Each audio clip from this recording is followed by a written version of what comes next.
In Matthew 16, Jesus chastised the Pharisees who could interpret the appearance of the sky but failed to interpret the signs of the time in which they lived. Who are the Pharisees of our day? This strong hold of sort of whiteness and white identity and pristineness is really part of what keeps us from making progress. We need to do better. The church, rich in theological scholarship, has lingered in academic sanctuaries and ivory towers, failing to translate its lofty doctrines into a tangible and practical cultural apologetic. At the Worldview Youth Academy, we bridge this critical gap. Here, theological depth is not an end in itself, but a means to engage with contemporary cultural issues for the glory of God and the expansion of His kingdom.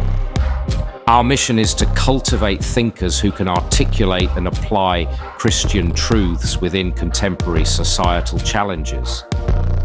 So embrace this call to worship God with all your heart, all your soul, and with all your mind. We will do better as this next generation tears down the idols of our modern culture and works to build a brighter future toward Christendom 2.0.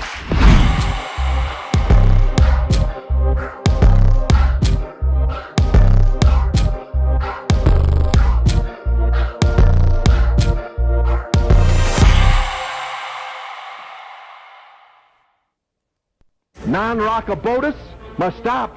I don't want to rock the boat. I want to sink it. Are you gonna bark all day, little doggy, or are you gonna bite? We're being delusional. I love you, Jeff. Delusional, yeah. Delusional's okay in your worldview. I'm an animal. You don't chastise chickens for being delusional. You don't chastise pigs for being delusional. So you calling me delusional using your worldview is perfectly okay. It doesn't really hurt.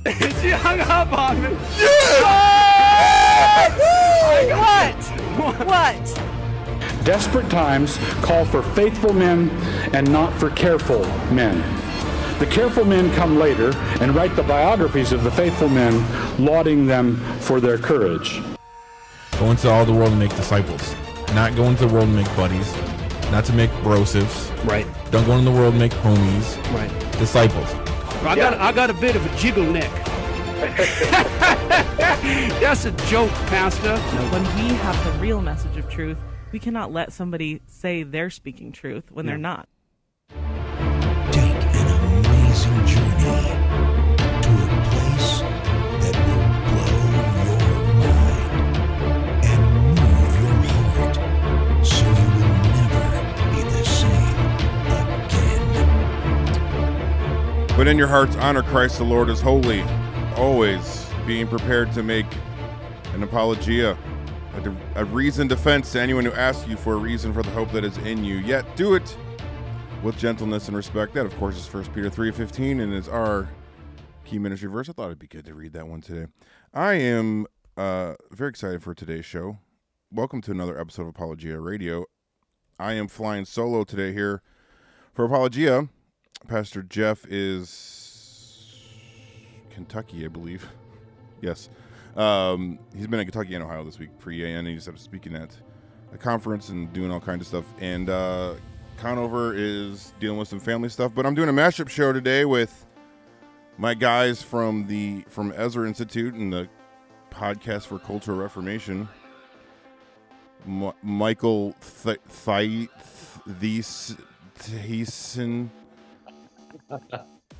and Nate Wright. That's fair.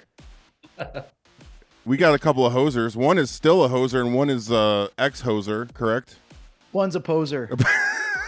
That's right. And I literally got Jordan's name wrong on our last podcast on purpose, so that's fine. That's okay. When the bear meets the badger, we'll deal with the proper pronunciation of my last name. The funny thing is, Michael's actually standing up, but it looks like he's sitting down. We're going to talk about ReformCon and how awesome it was. So I'm excited we're doing this little mashup show, and I got to hang out with Michael and Nate. Finally, we've been talking on Signal for a hot minute, and finally got to have one lunch together, so that was enjoyable. Those were good burgers, too. Those are great burgers. Yeah. Had you been to that place before? Nah. Never had. I try not to go to Tucson. That's fair. It was pretty hot. Oh, we're in summer here now. They're laughing at me because I got I'm double fisting drinks over here. Actually, I got 3, so I'm already hot and sweaty. We were just getting started. We're in summer. Well, we're starting in summer, so it's hot. We got another 30 degrees probably to go yet. So fun times. Well, that was like dead of summer up here. So we brought our kids down to ReformCon, got an Airbnb right near the conference center, and my kids were in the pool a lot, so they loved the Arizona weather. Yeah. I don't know if they'd love it right now, but yeah, we didn't want to go any later than we did because we knew that that would be about the limit of nice weather, and then anything after that was going to be no bueno. So.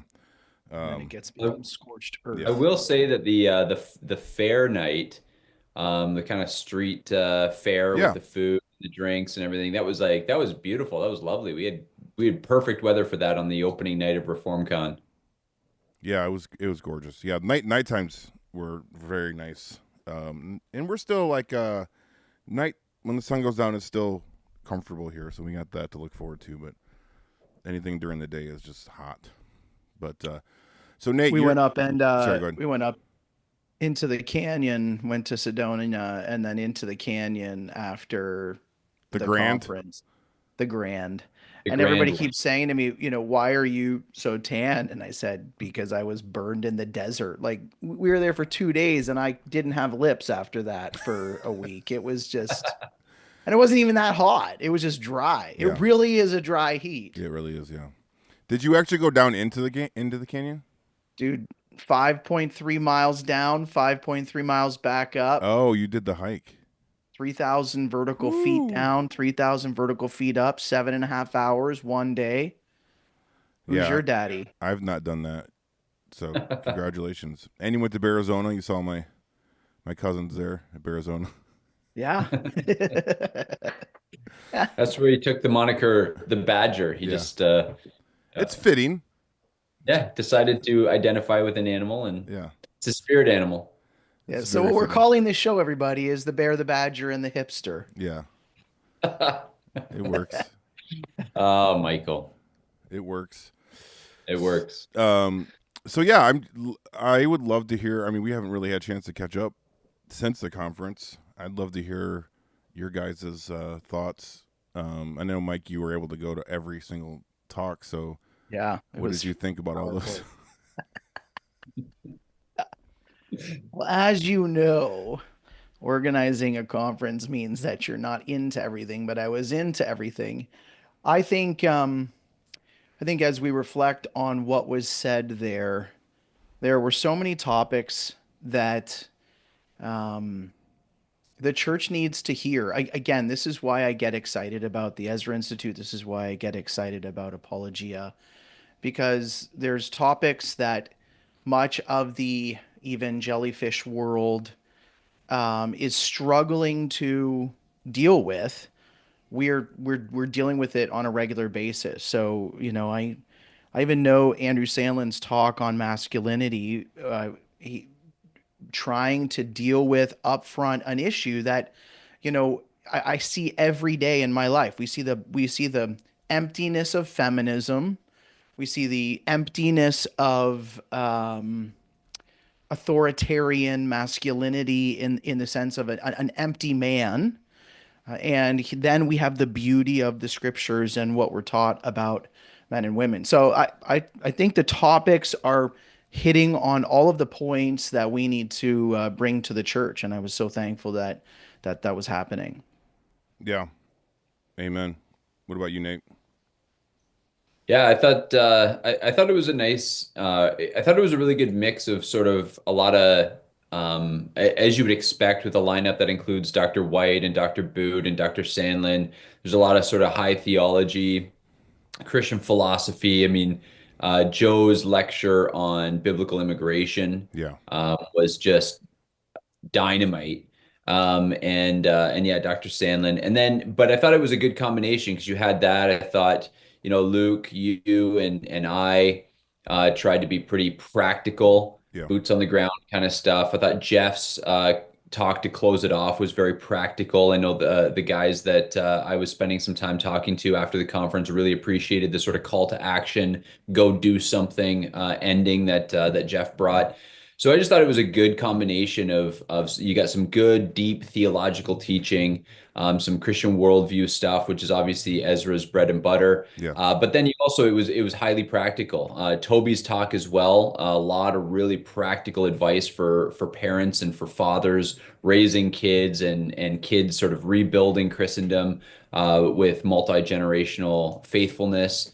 And so, yeah, I just thought it was really, really practical. And honestly, I know you're up on stage as part of the those bringing some worship. I thought just the atmosphere of the conference was fantastic. Good worship, people loving the Lord, great conversation and fellowship. So it kind of hit all the marks there. I met a lot of great people, which is always, conferences. You can watch conferences online and get the content, but being there, shaking hands with people you've never met before, seeing face to face and incarnational, faces that you've only ever seen online. It was great for that. So it was great. Hit all the things. Yeah, right on, man.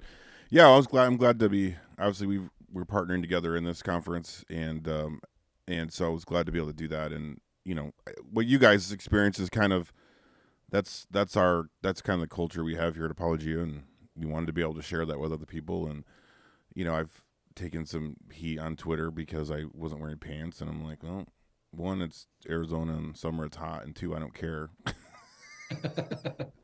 How do you take heat anymore for not wearing pants? Like, I don't know.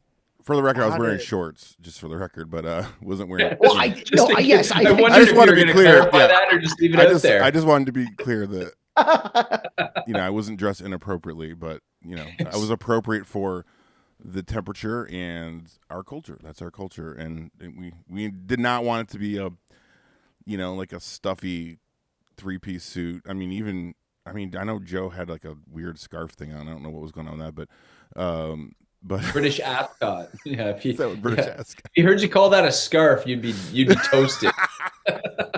Yeah, he paired it nicely with the salmon jacket. Right out. Yes. But that's just and I heard a lot of feedback from people like, oh, this is really cool, like the feel and the vibe, and that's been important to us, is to have solid teaching.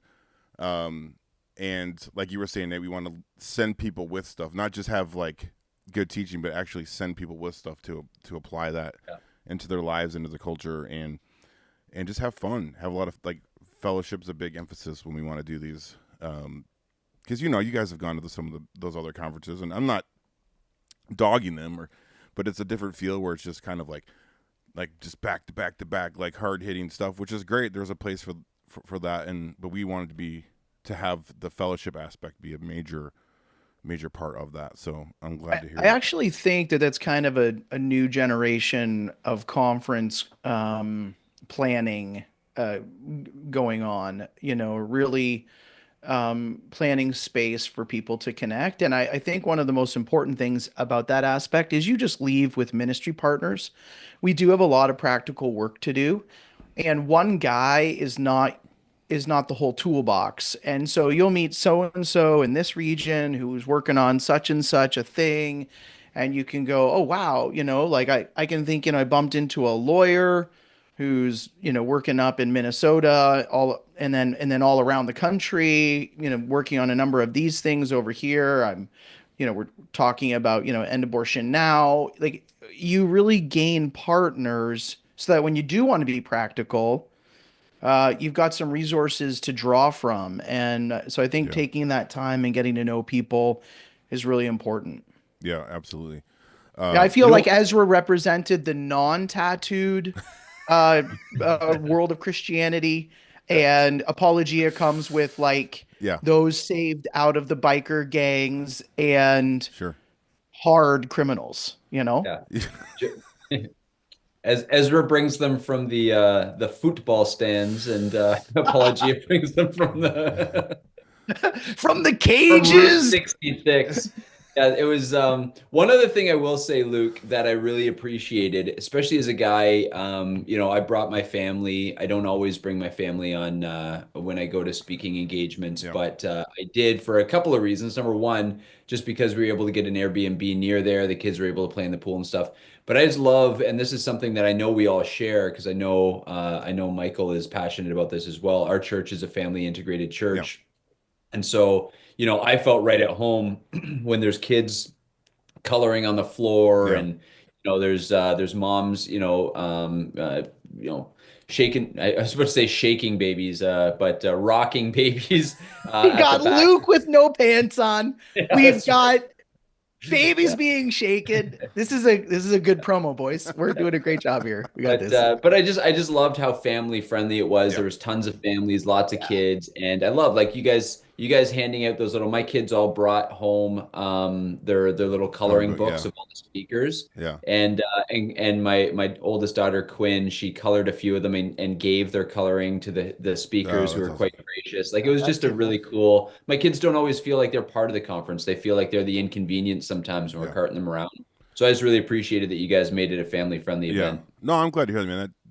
That means a lot, and we definitely wanted to try to do that because again, that's our culture. And those coloring books. That's funny because there's a story behind that. When we were in Germany this last fall, they had those at the conference in Germany, and I was in that one, and like it was just funny because I had kids running up to me with crayons, like asking me to sign, the picture. And so I was like, I asked, it was one of my friends in Germany, I was like, can you do this for our conference? Like, oh, absolutely. So I'm glad that was a hit. Those are fun. So. As per usual, we learned our idolatry from the Germans, but that's my last name is von Thiessen, so. Oh yeah, is it? Or are you just being funny? Well, no, Thiessen comes from von Thiessen. So. Oh, okay, interesting. Yeah, didn't know that.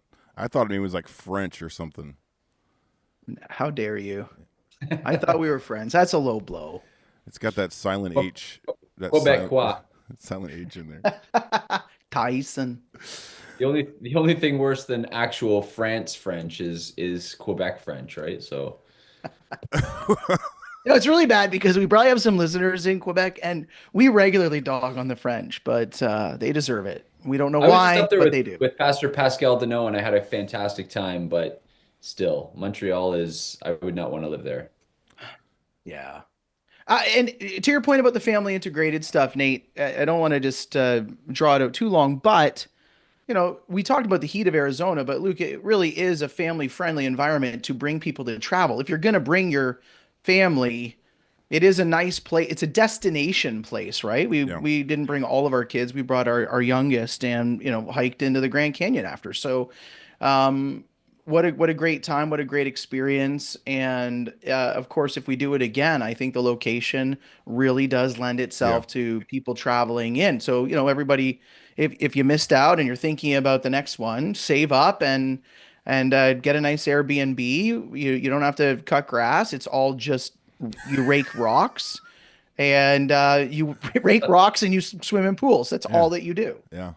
And apparently get tattoos.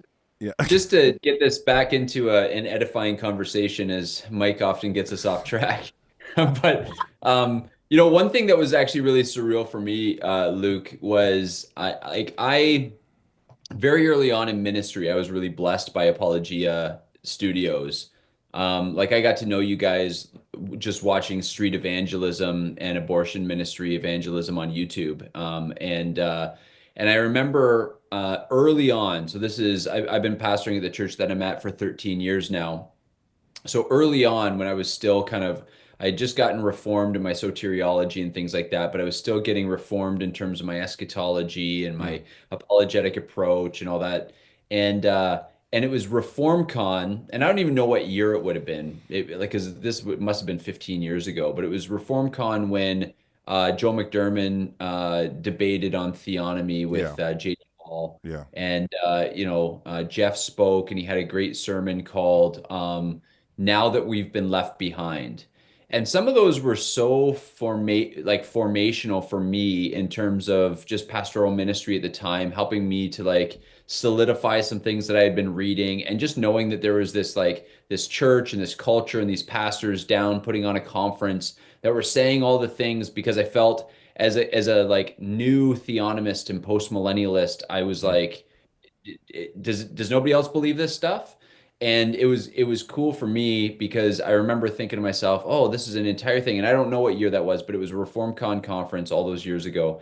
And I remember just absorbing those videos, probably watching all of them 3 or 4 times. So it was just cool. Like here I am, 15 years later or 10 years later, or however long it's been, and I got to be a part of it and speak at it and meet you guys. So it was just that was pretty cool and surreal for me. And I know even my wife was just like, this was something that like 10, 15 years ago, you're like, this would be a dream to be at a conference with Doug Wilson and Jeff Durbin and Luke the Bear and Mike the Badger. And here we are. That's awesome, man. I'm glad to hear that. Actually, I think it wasn't the ReformCon, it was God, Government, and something conference we did. But yeah, I know what you're talking about. Yeah. But that's cool, man. I'm glad to hear that. And so I was gonna make sure our listeners know. So you're actually still near Toronto, right? Yeah, so I pastor at a church in Ingersoll, Ontario. I just say it's right in between Toronto and Detroit. Okay, yeah. That's how Americans know because they just 2 hours north of Detroit. And it's a little town of about 35,000. And so when we came here, it was sort of taking Doug Wilson's advice of finding a place that was strategic and feasible. And so I've been plugging away pastoring here for 13 years, and we've been street evangelism and lots of gospel stuff and doing our thing. And yeah, so I'm up here. So despite all the terrible things going on in Canada right now, we've had some people who have decided to strategically relocate. We've had some people who've decided to do all kinds of things because the tyranny is quite bad up here. Legally, it's a real battle. But I've felt called to stay and fight here. So here we are. Yeah. And Mike fled for the promised land. To the promised land. That's right. Yeah, I came to be of the Chaldees. Calling out into the wilderness. Don't be like Canada. So that's it's actually interesting because Nate and I just did a show for our own podcast, and we had this conversation because of the recent Canadian election. Where it really is a difference in strategy. Nate felt compelled to stay, and I feel compelled to fight in another location based upon the desires of the Ezra Institute, and also based upon sincerely how hard we fought and how the legal climate in Canada. It's hard for Americans to understand how the legal climate in Canada is set up to put Christians in jail. And so we fought a number of those legal battles, lost all of them, and it was at the final loss that I had said a year and a half earlier. If we lose this one, that's my you gotta buy low, sell high. You've gotta shoot when you see the whites of their eyes. There's always a decision to pull a trigger. And I had just said to Sarah, this is the time where, whether we like it or not, I feel that we need to move on. So but we keep working, and Nate and I bicker about it. So you were he wants me back, and I want him here. You were north of Toronto, right, Michael? Yeah, I was right north of Toronto, about an hour, basically almost in the GTA, surrounding area. And then now I'm in Kentucky, about 20 minutes from the Ark, looking for constant partnership between the Ezra Institute, and if we can become friends with AIG. They've been a faithful ministry for years that are presuppositional, whether or not they use that word. So we think it's a great ministry and a good strategic location. Where in Kentucky are you at? Georgetown, Kentucky. I pastor Royal Spring Chapel, small church plant that we planted about 2.5 years ago. And we're here building the work of the Lord here. I didn't realize you were there. I mean, I was there last summer. I would have definitely hooked up with you. I was staying right across the road from the Ark. Yeah, just for all those who are listening, we have a studio apartment that we treat as an Airbnb for our friends. It's $750 a night. For people we don't know, it's $50 a night. So, well, I bet I can make the connection with the with Answers in Genesis with you. So we'll That'd be talk. great. We'll talk Yeah, offline you on do that that one. more. Yeah. Yeah, we love those guys. They've been fantastic partners with us at times as well. So, so I'm just curious, what's the transition been like for you leaving Canada to the States? Has it been easy? Has it been difficult? Like, what are the challenges been? Does your card that you have match that your green on your shirt? Well, I can answer on a few Yep. levels.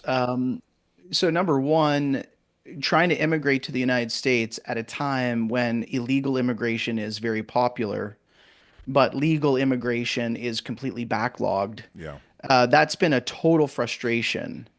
The Lord has blessed all of our paperwork. We haven't had any real issues, but right now I am applying for a green card, and in the midst of that, because of the backlog at Homeland, we could literally be asked to leave the country while they finish processing our green card application, because the visa runs out.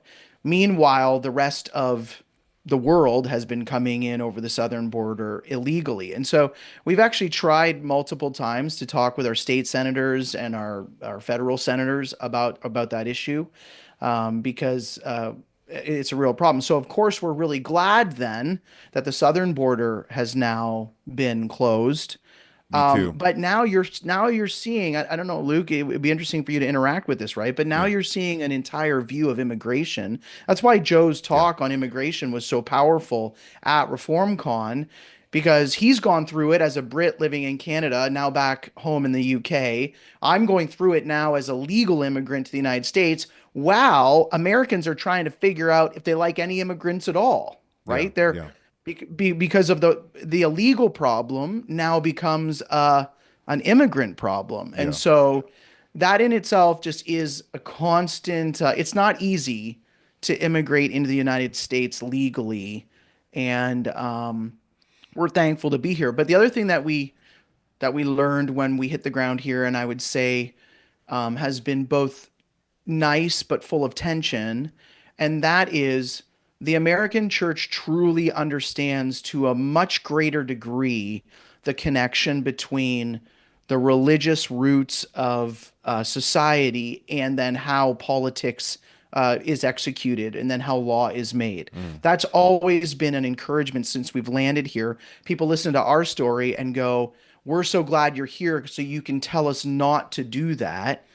The flip side of it is, though, man, the American church has just embraced pragmatism, hook, line, and sinker. The gospel is as light as Nate's hair is thick. Like, it's pretty light. No, but it's seriously a problem. Like, you talk to people about the basic gospel, they're coming at you with, humanitarian or humanistic ideas. They're coming at you with, they don't even understand the concept of total depravity. Like there's a lot of problems in the American church. So we feel called to clarify that. So that's been a tension. You get on the ground here and everybody's happy that good cultural things are changing. You try to teach them how we need to go further. And it's just like looking, the average Christian, like deer in the headlights. So, there's a lot of work to be done here for sure. Yeah, no, I appreciate that. And I do want to touch on this immigration conversation. Before that, though, for our listeners that maybe aren't familiar with you guys, and actually I'd like to hear more of this as well, but like when you're talking about legal battles and everything, you guys went through it with COVID.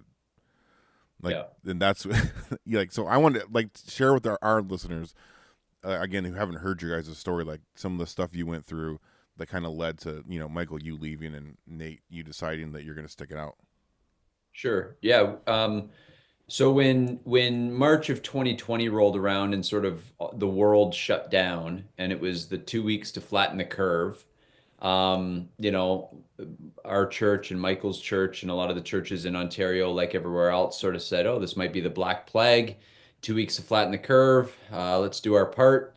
And Canada stayed completely locked down. Churches not able to function for about 4 months right out of the gate.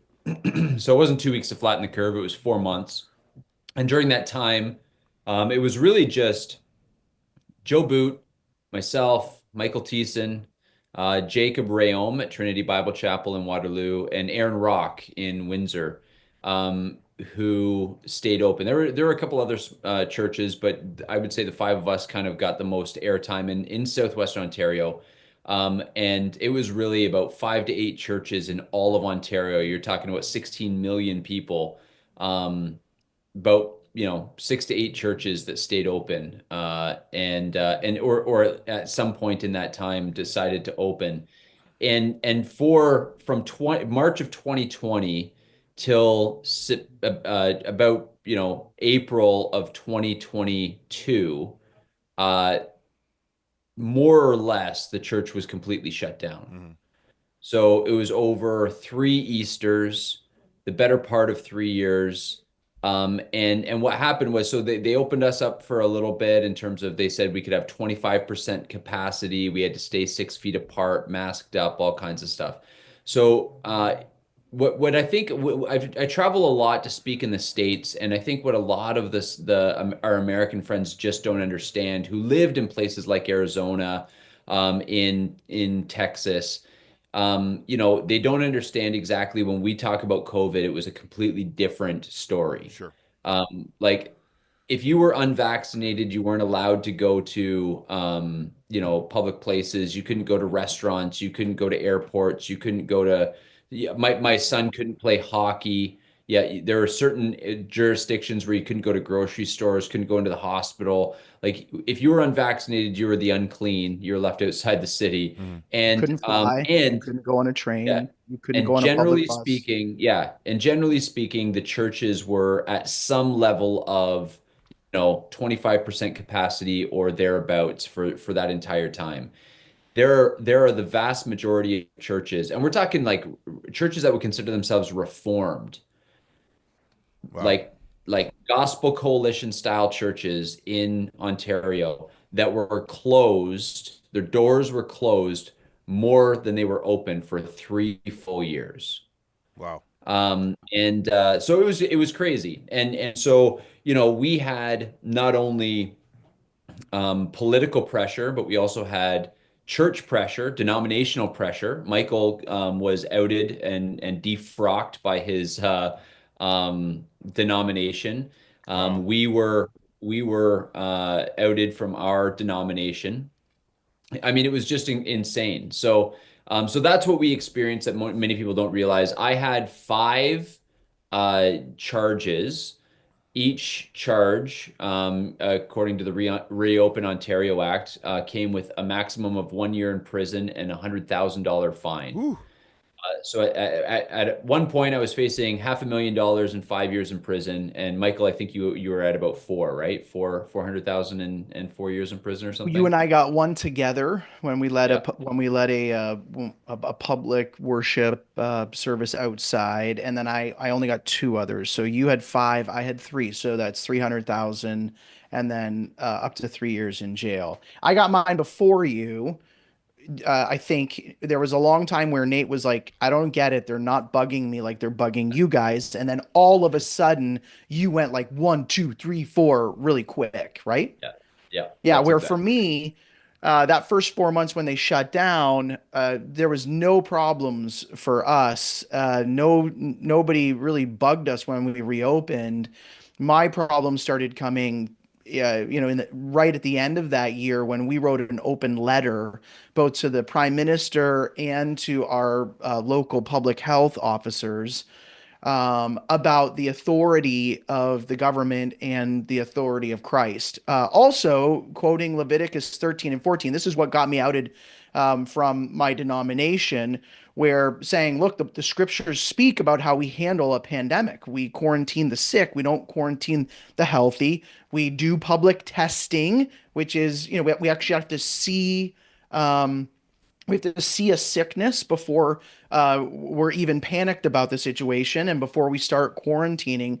And then, of course, even within that, we have the freedom to worship the living God and to preach repentance to dying people. So if it was the Black Plague, we would be out in the streets dying with people, preaching the gospel to them, as the church would do. As would Which is we'd be always in done. it, we wouldn't be able to escape from that if it really was the plague. We're not going to, stay away from our parents if they're dying and all of these types of things. So, yeah, for us, we really started getting heat. And just to add to what Nate was talking about, in the midst of all of this, though, we had a liberal government that then started creeping hate speech laws. Yeah. So you've got some pretty serious hate speech laws in Michigan and Minnesota going forward now. Well, nationally, at a federal level, you had the federal government start throwing down a lot of hate speech laws, and then specifically in the middle of all this, the entire government, led by the conservatives, so the official opposition, they forwarded a bill called Bill C-4, which made it a criminal offense to counsel a boy that he is biologically a boy and ought to remain a boy, and that a girl ought to remain a girl. So it's called Bill C-4, and it made it a criminal offense for anyone to to oppose or give opposite counsel to someone who wanted a gender change. And so for that was actually it for me. That's that legal battle I was referencing, where the situation, they received unanimous consent. That means the conservatives got up, so the equivalent of the Republicans got up and tabled the bill. Then the liberals, so the equivalent of the Democrats, get up and they all together, unanimously, not one voice in the entire House did not vote for that bill. Everyone. And then it went to the Senate and it also got unanimous consent. So our entire government wants you to be punished as a pastor, as a parent, as a doctor. Again, so, and this is the area, I'll pass it back to you guys, but this is the area, of course, where all the pastors always get it wrong.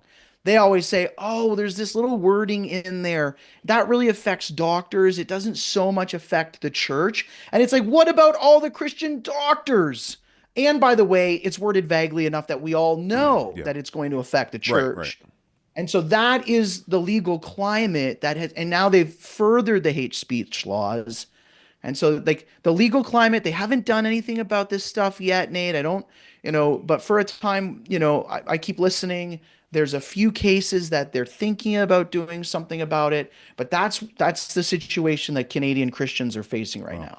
And when you guys say you had charges, you were actually arrested, correct?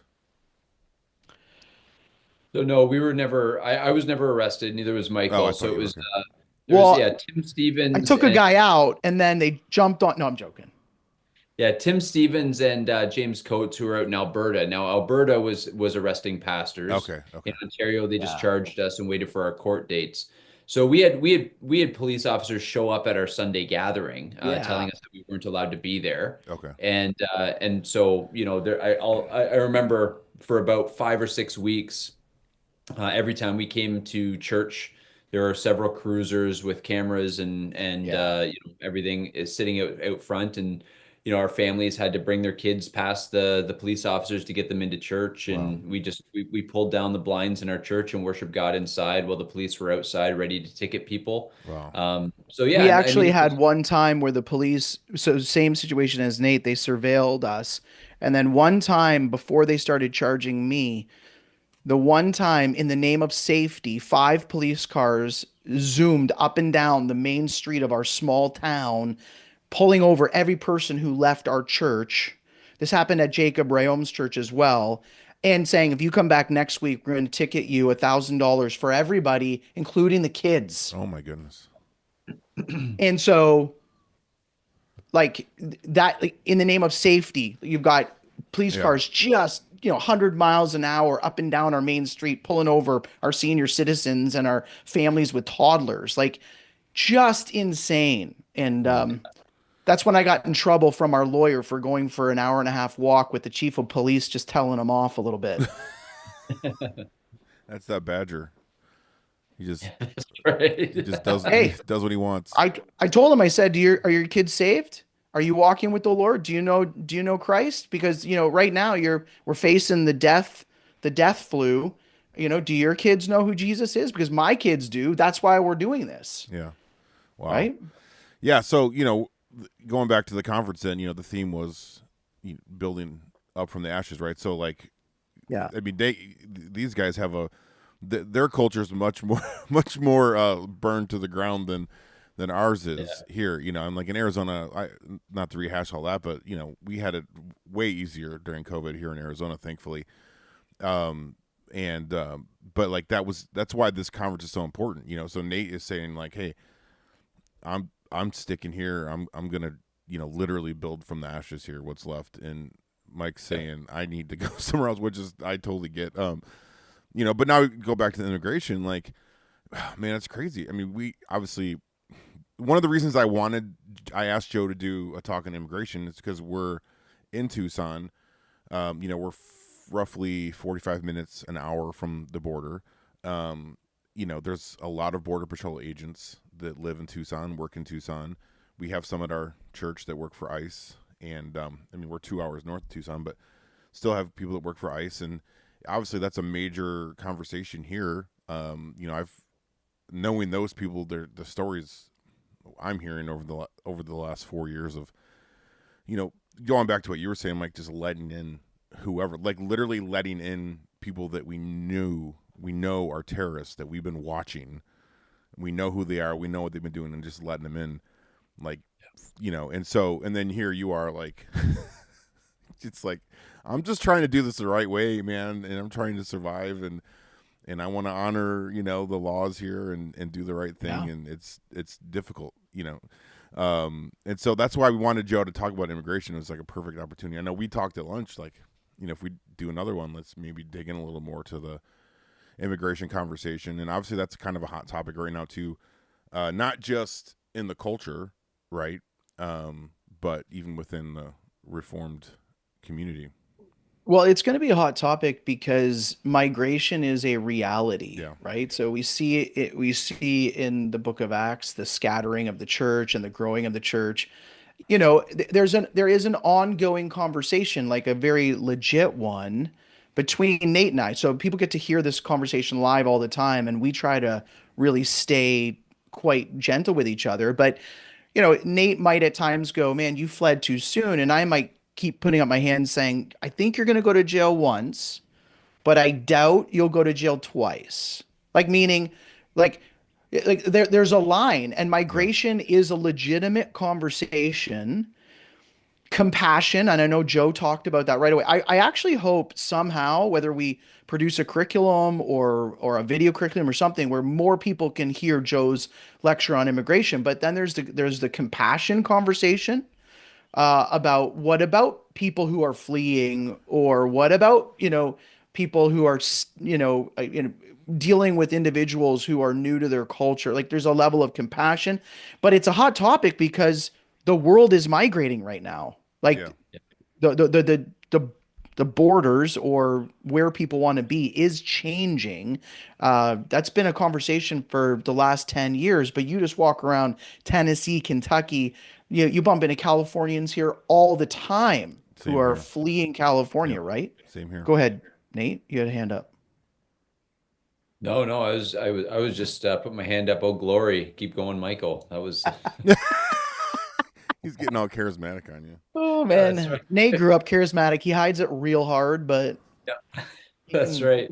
It's my roots. No, you're right though, Michael. And I think it's for Christians who have been paying attention over the last decade, and particularly since the COVID era, I think we all have, like, it's interesting to see how many different, us at Ezra and you guys at Apologia, we know we have a lot of friends out like Moscow Way, founders. It's interesting to see how a lot of our like-minded allies, they're picking up on this theme of building, right? Like, we recognize, so in the States, you guys are sort of, I think, a little bit ahead of us, like you said. Like, we're still in the ashes. The ashes are still kind of, forming here in Canada. I think, you guys are in a position where with Donald Trump's presidency, you have a great opportunity to Yes. do some building. Yes. And so what we hope for, what we pray for where we are, is that Christians look and even non-Christians look, because we have to, one thing that we often talk about at Ezra, and I know at Apologia, you guys are passionate about God's law as well, is Deuteronomy 4, one of the first purposes of the law was actually evangelistic, that it was meant so that when a nation is following God's law and is experiencing the transformational blessing that peace with God and obedience to God brings, that it actually causes nations around them to say, what great God is this, who gives his nation and his people such a wonderful law that brings about their flourishing. And so what we're hoping is that Trump, irrespective of what his heart condition is, certainly seems right now that he is upholding biblical principles in certain areas, and it's going to bring about some flourishing. And so what we're hoping is that people kind of look at that, and we have that Deuteronomy 4 reaction here in Canada, where we recognize, like, where is it that these just laws come from? Oh, they come from, Trump will talk about the good old days and the Renaissance and all that kind of stuff. What he means is, back in the day when people used to take the Bible seriously and the Word of God and the law of God seriously. So this theme of building, everybody's going to be at a different stage. Some people are drawing up blueprints. Some people are putting brick and mortar down. Some people are still looking at the ashes, trying to figure out where to start building when the ashes subside. Yeah. But wherever we are, I'm excited about the era where we do have, I think, faithful Christian men and ministries and churches looking for building beyond their years. It used to be that churches and faithful pastors were thinking about their 5-year plan, and now people are thinking about their 50 and their 100-year plan, which I think is exciting. Yeah, that's really good, man. I appreciate that. And Mike, if you got to go, just say the word, man. I got about 15 minutes left here, but I know you're up against the clock here. Okay. But I'll stay for a bit, and then I might jump off. All right, cool. Yeah, I mean, this was something we touched on in the mashup show we did with Cross Politic. Like, how do we rebuild the culture, like, from a Christian worldview, Christian perspective? And I always just go back to Proverbs 29, where there's no prophetic vision that people cast off restraint, but blessed is he who keeps the law. And so, I mentioned that in that show. It's just we're witnessing this because there's been no prophetic vision from the church. We haven't been prophetically speaking into the culture.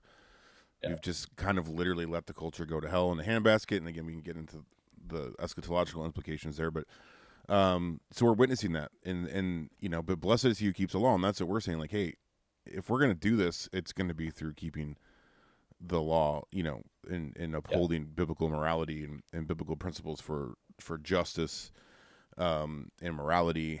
And it has to start there, and it has to start with the church, proclaiming that into the culture. And like you said, Nate, I'm thankful. We've talked about this. I'm thankful with Trump winning again, as imperfect as he is. We've at least been given a gift by God of some more years to have the ability to do that. Because if Kamala would have won, it wouldn't be the case. And so my fear is that too many churches are going to just sit back. Too many Christians are going to sit back. Too many pastors, and just say, "Oh, Trump won. God is good," and then do nothing with that. Like, we've been given a gift, an opportunity, and so we have to be proactive. We have to take advantage of that gift, because I think that's what happened the last Trump presidency. Is too many Christians sat back and got too comfortable, and then COVID hit, right? And so that we talked about this. I think we talked about it. But go ahead, Mike. Well, and I don't know if it's going to be the church sitting back, or it's going to be this argument over the law. Sure. Because that is the issue. You sit back and you go, why is it that my Christian brothers and sisters have nothing to say about anything? Yeah. So, gay wedding happening. What do I do about it? If I put 10 Christians together and say, what do you do about it? There is no succinct answer, even close to what Scripture would talk about with how we are to treat homosexual behavior. Nothing like, well, we need to obviously not attend because we don't want to witness a criminal act. People go, what? Like even when I start explaining that to people, it's like, well, wait a minute. Like you want to go witness you want to go witness something that the Bible calls a criminal behavior. So that's equivalent to you going and, let's say, witnessing a gang initiation where Luke the Bear has got to beat up Nate the hipster, and you're supposed to just sit there and watch it. Like, people don't think in any category according to God's law. And, like you said, of course, dispensationalism is a big problem for this because it promotes grace against law rather than grace and law. A misreading of Paul, is involved in this whole thing. But that's the thing that's exciting about Apologia and the Ezra Institute. Number one, Apologia, the thing that comes to my mind instantly is all the equal protection rights that End Abortion Now is promoting, and it's helping the conversation. And then, of course, we have the Ezra Institute over here, where we've got something like, Joe talking about something as important and practical and on the nose as immigration, and building a strong biblical case for it so that people can actually have answers. But you've got to be able to go back to both testaments. You've got to be able to go back to the 10 Commandments. You've got to go back to the way that they were applied. You have to understand how Christ reinforced those things. Time and time again, the Christian sees the problem. Mm-hmm. They get it, but they don't even know what the solution is, because they'll start saying stuff like love your neighbor, which means lie to them that masks work, lie to them that you're going to kill someone if you're unvaccinated, even though we don't even know it's in the thing. Go to the gay wedding because we heaven forbid that person get a little bit upset with you that you don't want to witness their sodomy. Like, the Christian mind is so. I used to sit back when I was a young man and read the book of Judges and say, how in the world did the people of Israel get so messed up?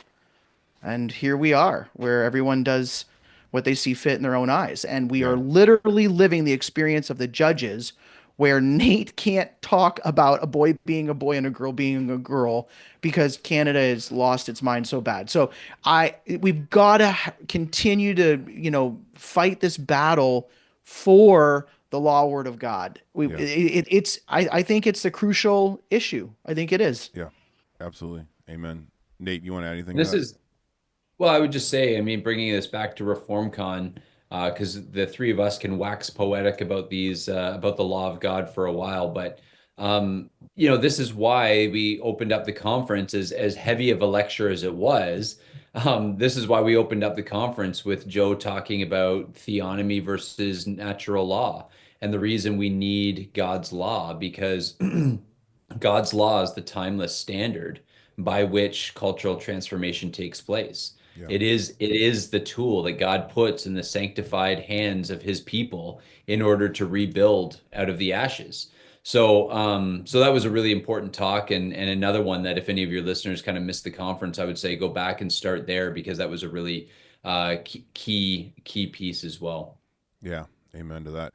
I'm excited to catch. I saw most of Joe's talk, that first one. I only saw about half of Doug's. And I'm really excited to go back and watch Doug's, because I heard some people that saw the whole thing and literally they're like, that's the best talk Doug's ever given. So I'm excited for that. But yeah, just again, go back to the immigration conversation and the law of God. Like, God has given us the perfect immigration plan in his word, right.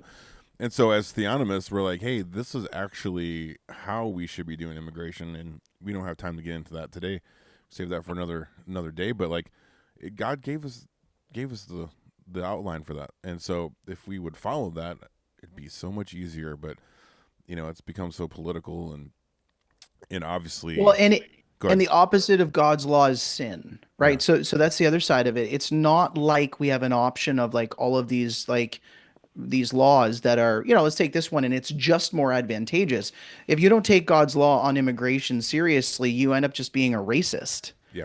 And racism is a category of evolutionary thought. It has nothing to do with the biblical worldview. And all of a sudden, people are looking at me who have I have 3 biological children, and one my youngest is adopted from China. Looking at my Chinese daughter as if she's something lesser just because she was born in China. Like, that's how absurd it gets when you walk away. It's not just even that it's like just good for us. It's like we will end up reversing God's way for some crazy, sinful, depraved, race-driven garbage, right? Like that. You take any topic, and that's how far we'll go with it. Yeah, great point. I appreciate that. That's a great point. So yeah, we'll I'm maybe get Joe on to talk more about immigration. But I know us three have been talking about that, so we can talk more offline too as well. But it's a great conversation to have, and just don't have time to get into it today. But just that law of God, though. Yeah, seriously, it's such a freeing thing to think that you have that, as you said, Luke, that we have a place to go where it gives us a perfect blueprint, right? And it takes some work, right? Because we live in a different time, in a different place, in a different political situation than the Israelites, but that doesn't mean that that God's law isn't the guiding principle for how we interact in all of these areas.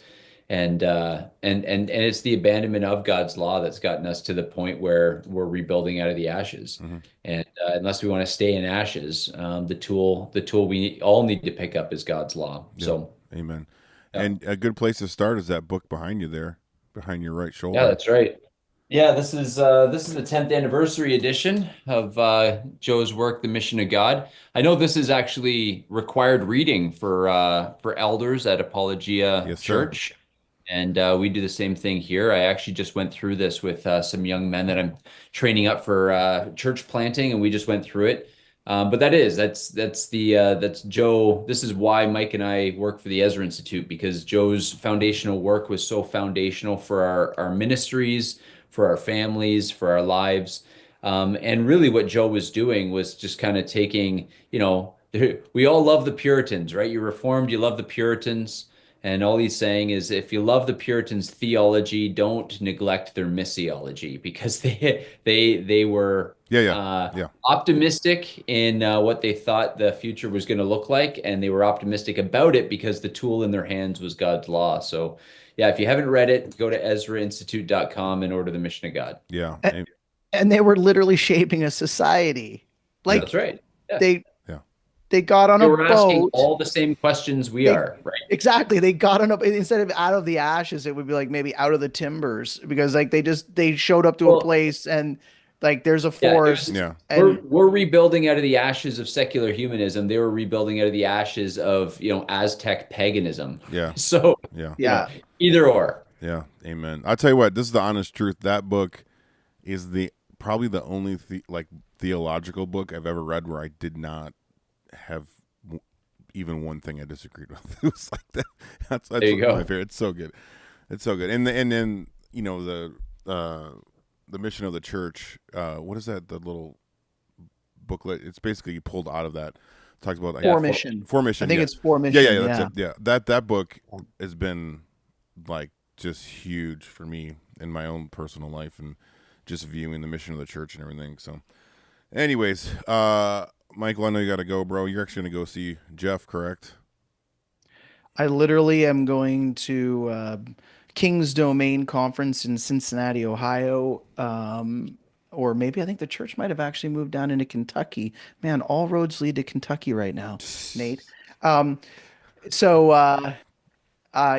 heading up there. I think that Jeff is speaking tomorrow night, but I'm going to be up there tonight with our team and spending some time there, and then I'll be with Jeff tomorrow night. Awesome. So get to see him up there. So I'll head out, guys. Thanks so much. Thanks, brother. Don't talk unkindly about me too much. No promises. Yeah, okay. I appreciate the honesty. I'd expect that from a bear. That's right. Badger, I like that. That's sticking. Hey, we're gonna have to do something. We can make some T-shirts. That would work. The bear, the badger, and the hipster. Yeah, I like it. It'd be like a 3-tier branding. Yeah, it would be so good. 3-tier and it's so true. Yeah. Hey, don't forget to hit me up offline about that other thing. So, Okay, absolutely. Okay. Ciao, ciao. Right on. Well, I'll wrap this up. Of course, I want to mention some of our sponsors. And Nate, did you say you're going to be able to stick around or no? Yeah, I can stick around. Okay, perfect. So of course, I want to thank Amtech Blades. This is probably something you can't get. You probably can't have this in Canada, can you? It's a nice little battle axe. I cannot. Yeah, that's just. I'm sorry that's to hear forbidden that. fruit up here. Michael could have this now. Yes, he can. Amtech Blades. You can go to amtechblades.com. Bill Rapier, dear friend and brother of ours. I didn't even mention I got to do one of the coolest things of my life last week, and I'm gonna stop before I cut myself. We got invited to we've had Brad Geary. I don't know if you know who Brad Geary is, but our listeners should know. He was a Navy SEAL captain, and we've had him on a couple different times. But anyways, he just officially retired.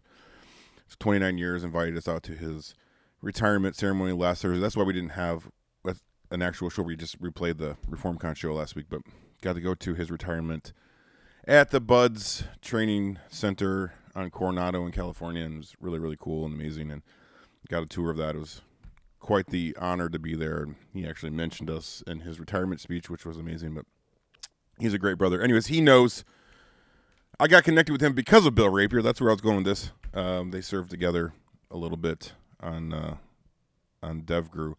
So anyways, Amtech Blades, you can go to amtechblades.com, put Apology in the coupon code and get 5% off your order. And of course, he'll match 5% to an Abortion Now as well.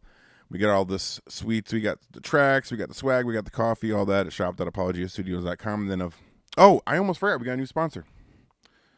Almost forgot. For the next 3 months, I want to mention the future of Christendom. So Jeff's actually going to be at their conference in October. So let me read that. October 9th through 11th in Lancaster County, Pennsylvania. So mark your calendars for the Future of Christendom 2025 conference, October 9th through 11th in Lancaster County, Pennsylvania. This is a crucial opportunity to equip yourself with the biblical truth and gain a deeper understanding of the challenges facing Christian thought today. The conference will address the theme of false religions and will include several addresses from Jeff Durbin. To learn more about Future of Christendom, including conference registration, visit futureofchristendom.org. Use the Apologia coupon code to get 10% off conference registration. That's a sweet deal. So if you guys want to check that out, if you're there or just want to go, you can put Apology in the coupon code. And then lastly, heritagedefense.org. Again, if you homeschool your children, which this would be something awesome for you guys if you... Actually, we should get Mike signed up with that. But, yeah, Nate would love something like that in Canada. If you have any 3-letter agencies. Are they 3-letter agencies in Canada that come knocking at your door? Probably. Or are they like... who knows? Yeah. Okay. Yeah, we can talk about that. Yeah. Anyways, you can go to heritagedefense.org, put Apology in the coupon code, and get your first month free. But please, if you homeschool your kids, please sign up with them. You won't regret it. That's all I got. Nate, thank you for being on, bro. Bet. Thanks for having me. It was a pleasure. Yeah. Well, we're going to stick around. Nate's going to stick around for the after show here in a minute. So for all you all-accessors, please give us a few minutes to set that up, and then we'll be right back. And, of course, I want to mention Abortion Now as well. So thank you, everyone that supports Abortion Now. Gabe, can you turn my... Never mind, I got it. Everyone that supports an Abortion Now, again, that's where Pastor Jeff's at right now. Our legislative session is pretty much done here in the U.S., other than a couple states. We'll be kind of working in and trying to keep things rolling into next year. But thank you for all your support. You help us save babies and save lives through the gospel. And I did see a question about the app. I just know it's coming very soon. That's all I can tell you. I know it's coming. I know it's going to be great. And I saw a question about if we're going to talk about the Pope. There's a new Pope. That's all I know. He's from Chicago. That's all I got. So maybe next week or coming shows we can talk about that. But yep, that's all I got.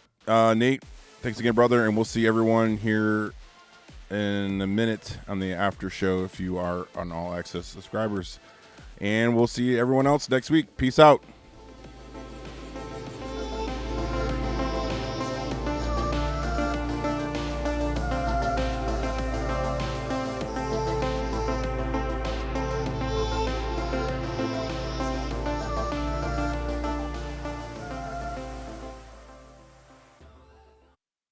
This episode's brought to you by Ion Layer at ionlayer.com.